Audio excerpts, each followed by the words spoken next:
मराठा समाजाला ओबीसी सारख्या सगळ्या सवलती द्याव्यात, परंतु त्याच्यामधलं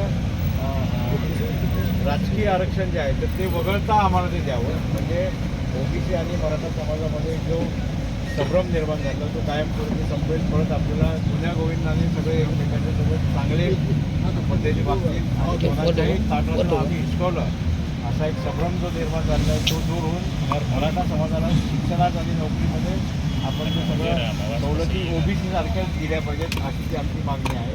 आणि त्याच्यामध्ये एक छोटीशी दुरुस्ती अशी आहे की परदेशी शिक्षण घेणारे आमचे जे विद्यार्थी आहेत तर आमच्या त्या मुलांना ओबीसी सारखी सवलत दिली जाईल. कारण मार्क घेतलेला ओबीसी वर्गातील मुलगा परदेशामध्ये जाऊन शिक्षण घेऊ शकतो आणि मग 75%ची अट मराठा समाजालाच का, म्हणून मग ती अट आमची तुम्ही रिलॅक्स केली, त्याला रिलीज जर केलं तर तो आमचा सर्वात मोठा आणि तो फायदा होईल या पद्धतीने. आणि जे राहिलेले आमचे मयत शहीद मुलं आहेत त्यांच्या कुटुंबियांना त्यांच्या शैक्षणिक अर्हतेप्रमाणे नोकरी, शासकीय नोकरी दिली पाहिजे अशा पद्धतीनं आपण ती मान्यता द्यावी.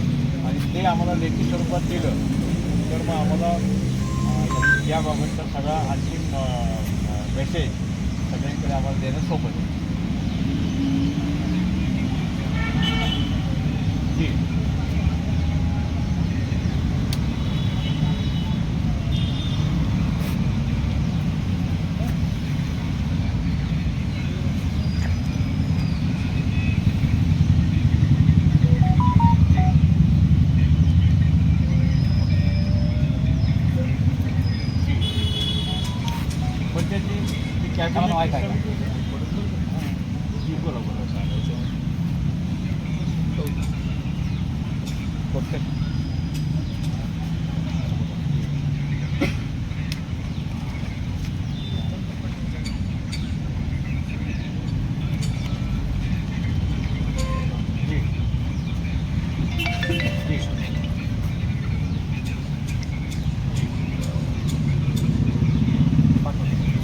तुम्हाला मिळून देईल.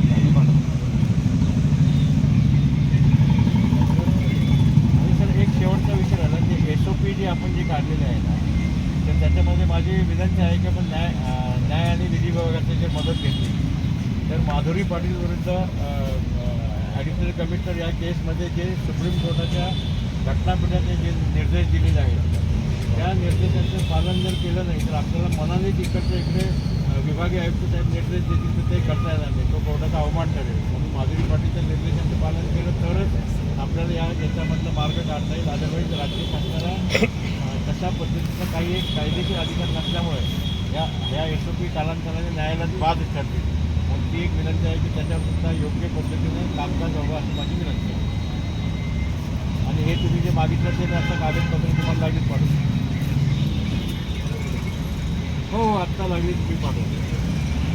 आणि आपण ही सगळी जर पूर्तता केली की मग आम्ही आनंदाने तुम्ही म्हणतात विनंती करतात त्याप्रमाणे आम्ही उपोषण सोडायला तयार आहे. पण आम्हाला हे लेखी तुम्ही द्यायला पाहिजे, मग आम्हाला आनंदाने या उपोषण सोडण्याबाबतचा सगळा विचार झाला. जी ते आता योगेशजींच्या मार्फत तुम्हाला आम्ही पाठवून देऊ.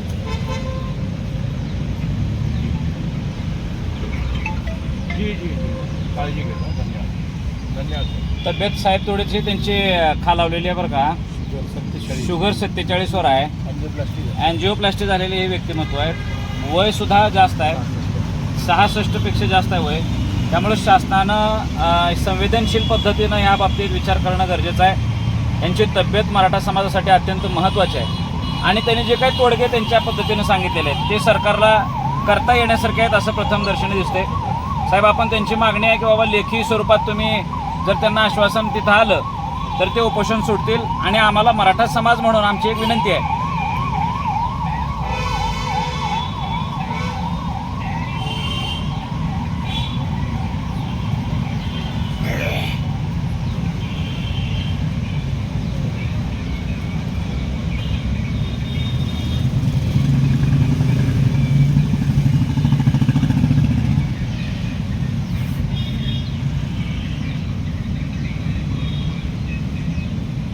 तुम्ही ओबीसीचे सब कमिटीचे चेअरमन आहेत, विखे पाटील साहेब तिकडचे अध्यक्ष आहेत. तुम्ही थोडासा संवाद साधला दोघांनी, 2 कमिटींनी. महाराष्ट्रात ओबीसी आणि मराठा हा वाद मिटायला सोपं होईल. तुम्ही स्वतः जर विखे पाटील आणि तुम्ही संवाद करावा अशी आमची एक सामान्य मराठी म्हणून विनंती आहे. 2 वेगवेगळ्या संस्थांनी वेगवेगळा जर इंटरेस्ट दाखवला तर 2 समाजातला कधी इंटरेस्ट फॉलो होणार नाही. फक्त एक आता त्या नाही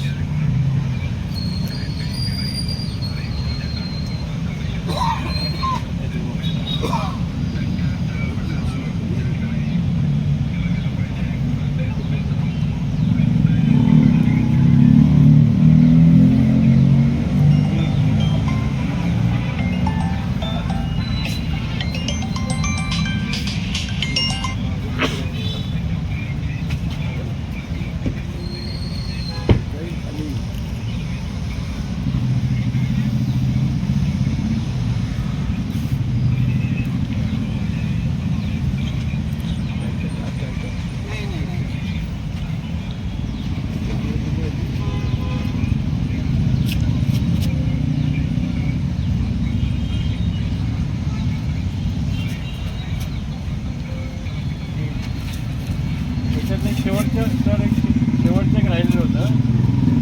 हैदराबाद गॅजेटच्या बाबत गॅजेटियरच्या बाबत जे इथं संभ्रम आहे, तर आमचं असं म्हणणं आहे की हैदराबाद गॅजेटियरच्या या नोंदीप्रमाणे ज्यांच्याकडे वंशावा मिळत नसेल किंवा ज्यांच्याकडे ते कुणबी असल्याबाबतचा पुरावा नसेल त्या मराठा समाजाला आपण या हैदराबाद गॅजेटियरच्या आधारे जात प्रमाणपत्र देऊ शकाल का? तर त्याचं कायदेशीर आणि व्यवस्थित उत्तर असं आहे की नाही.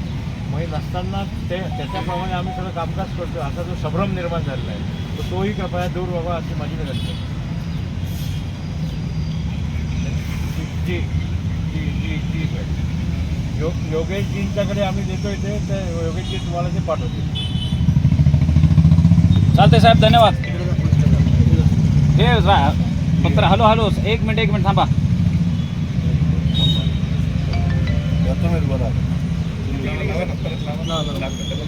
मध्ये फोन आल्यामुळं ते व्हिडिओ कॉल करतो. आणि तुम्ही त्यांना काय सांगितलं? सन्माननीय महसूल मंत्री बावनकुळे साहेबांनी आता व्हिडिओ कॉलच्या माध्यमातून चर्चा केली. त्या चर्चेमध्ये आम्ही आमच्या मागणीचा सर्व भाग, त्याच्यामध्ये जे न्यायनिवाडे झाल्यानंतर निर्देश पूर्ण देशभरातल्या सर्व राज्यांना दिलेले आहेत. मग त्या न्याय निर्देशाच्या आधारे हे सगळे बंधनकारक असणारे सगळे ते न्यायनिवाडे आहेत आणि त्यांच्या सूचना आहेत. तर त्या सूचना डावलून महाराष्ट्र शासनाला स्वतःच्या अधिकारामध्ये त्याच्यामध्ये काही एक बदल करता येणार नाही. नव्हे तो न्यायालयीन त्या निर्देशाचा तो अवमान ठरेल आणि तसं काही होऊ नये म्हणून आपण याच्यामधलं सगळा तो बदल केला पाहिजे आणि खऱ्या अर्थाने न्याय मिळेल अशा पद्धतीचं काम शासनाने करावं आणि आम्हाला न्याय द्यावा. तर त्याच्यातसुद्धा शासन अत्यंत गांभीर्यपूर्वक काम करेल असं त्यांनी सांगितलं. दुसरं आमचं गंगापूर तालुक्यातील आमचे जे काकासाहेब शिंदे आहेत तर त्यांचं जे बलिदान झालेलं आहे आणि असंच बलिदान जवळपास मराठवाड्यातलं 284 लोकांचं आहे. तर त्या सगळ्यांच्या स्मरणार्थ आम्हाला महसूल विभागाची 1 एकर जागा द्यावी आणि शासनाने त्याचा DPR तयार करणे आणि त्याच्यावरचं पुढचं कामकाज सुरू करण्याचं जस्ट टू बिगिन विथ म्हणजे सुरुवात म्हणून 5 कोटी रुपयाचा तो निधी आम्हाला द्यावा अशा पद्धतीची आमची मागणी होती. त्याच्यावर सुद्धा तो माझ्या विभागाचा विषय असल्यामुळे मी त्यालासुद्धा मंजुरी देण्याबाबतचं जे काही कार्यालयीन पद्धत आहे त्याचा अवलंब करून प्रशासनिक पद्धतीचं काम करून मी त्याच्यावर तुम्हाला मंजुरी देतो असं त्यांनी सांगितलं. नंतर दुसरा महत्त्वाचा आणि अत्यंत मनापर्यंत पोहोचलेला विषय असा आहे की मराठा समाज संख्येच्या बळावर काही आमच्या ताटातलं हिसकून तर घेत नाही ना असा जो समज पूर्ण महाराष्ट्रात झालेला आहे तर तो दूर करण्यासाठी आम्ही जो तोडगा काढलेला आहे तो सर्वसामान्यच होईल अशी आम्हाला खात्री असल्यामुळे आम्ही त्याच्यामध्ये असं मागणी केलेली आहे की OBC वर्गाला ज्या काही सवलती आरक्षणाच्या माध्यमातून दिलेल्या आहेत त्या सर्वच्या सर्व सवलती मराठा समाजाला द्याव्यात.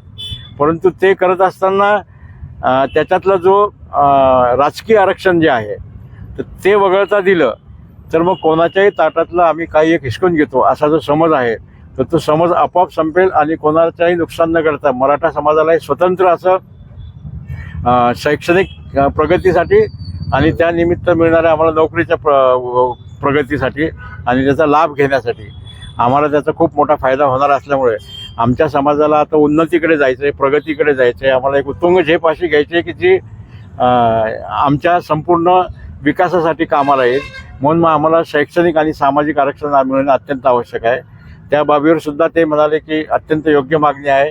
हा महाराष्ट्रामध्ये एक नवा इतिहास घडणारं काम ठरेल असं त्यांनी या विषयाला नाव दिलेलं आहे आणि ती मागणीसुद्धा आम्ही या उपसमितीच्या माध्यमातून मंजुरी करण्यासाठी ठेवतो असं त्यांनी या ठिकाणी सांगितलेलं आहे. हां, त्याच्यामध्ये माझी ती मूळ ती मागणीच होती किंवा आमचे जे अनेक तरुणांच्या निवड झालेल्या आहेत, परंतु EWS किंवा SCBC किंवा कुणबी या एकंदरीत निर्माण झालेल्या संभ्रमामुळे त्या नियुक्त्या देणं बाकी आहे. त्या नियुक्त्यासुद्धा त्यांनी द्याव्यात आणि मी त्यांना शेवटी अशी विनंती केली की यापूर्वी किंवा याच्या आधीपर्यंत दिलं आणि झालं असं जे व्हायचं तर तसं परत महाराष्ट्रामध्ये होऊ नये. लोकांमध्ये शाश्वत अशी भूमिका जावी. शासन हे सर्वसामान्य जनतेच्या सोबत आहे हे तुम्हाला सिद्ध करण्याची एक आम्ही संधी मिळवून दिलेली आहे. त्या संधीचा लाभ मिळावा म्हणून मग तुम्ही हे सगळं लेखी स्वरूपात जोपर्यंत देणार नाही तोपर्यंत मी काही उपोषण या ठिकाणी सोडणार नाही असं मी त्यांना सांगितलं. ते म्हणाले की आम्ही लेखीसुद्धा याबाबत तुम्हाला देऊयात. कधीपर्यंत एकीकडे तुम्ही त्यांच्याकडं आशेनं बघताय पण दुसरीकडे तुमच्याच समाजाचे काही नेते त्यांच्यावर रोष व्यक्त करतात, मग ते पूर्ण कसं करतील आता? नाही, माझी सन्मान्य प्रेस बांधवांना अशी विनंती आहे की महाराष्ट्रामध्ये एक आमूलाग्र बदल करणारा हा क्षण आहे. तर त्या क्षणाला ह्या किंवा त्या कारणामध्ये एकत्रित न करता ही जी आमची जी मुवमेंट आहे, आमच्या सहकाऱ्यांची मुवमेंट आहे, आमचे काकडे साहेब असतील, आमचे शिंदे साहेब असतील, आमचे योगेशजी असतील, आमचे सुनील कोटकर असतील, आमचे ज्येष्ठ नेते बापू शिरसाट असतील, अत्यंत विचार करून आम्ही या महाराष्ट्रामधलं रोषपूर्ण वातावरण संपवण्याचं जे काम करतोय तर त्या कामाला कृपया आपण जर थोडंसं आणखीन साथ दिली तर महाराष्ट्रामधला हा जो दुजाभाव निर्माण झाला आहे तो संपुष्टात येईल. आणि त्या दृष्टीने तुमच्याकडनं प्रचंड मोठी हात जोडून माझी विनंती आहे की याच संकल्पनेला आपण पाठिंबा द्यावा आणि याच संकल्पनेला घरोघरी पोहोचवा. तर लेखी आश्वासन केव्हापर्यंत येईल?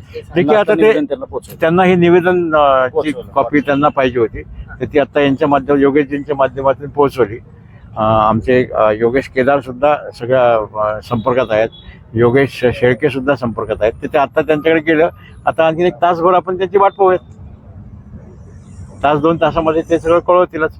आणि त्यांनी कळवलं आणि महसूल विभागाला तसं केलं की ते फार मोठं काम नाही, अगदी हाकेच्या अंतरावर कार्यालय आहे तर ते लेखी करून आणून देऊ शकतात. म्हणून आपण थोडेसे त्यांनाही इतके दिवस दिले, आणखी 2 तासाची संधी द्यायला काही हरकत नाही असं मला वाटतं. आणि त्या अनुषंगाने ते विनंतीला मान देतील असं मला खात्री वाटते.